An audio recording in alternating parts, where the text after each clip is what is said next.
দিনে ও রাতে নির্দিষ্ট সময়ে 5 ওয়াক্ত নামাজ ফরজ করে দিয়েছেন। আচ্ছা, তোমরা নামাজ পড়ে কি পাও? এরকম কথা বলতে তোমার শরম করলো না? তুমি কি মানুষ নয় না কোনো প্রাণী? আমি এমন কি বললাম যে তুমি ছি করছো? তুমি কি জানো না 1 ওয়াক্ত নামাজ কাজা করলে তার সাজা কি? না, তা তো জানি না।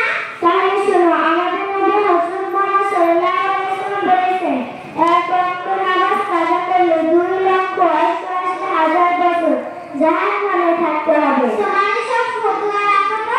সবাই যদি জান্নাতে যায় তাহলে জাহান্নামে যাবে কে? তোমার তো দেখি জাহান্নামে যাওয়ার বিরাট শখ। জাহান্নামের আগুন তুমি জানো কি? না, তা আসলে জানি না।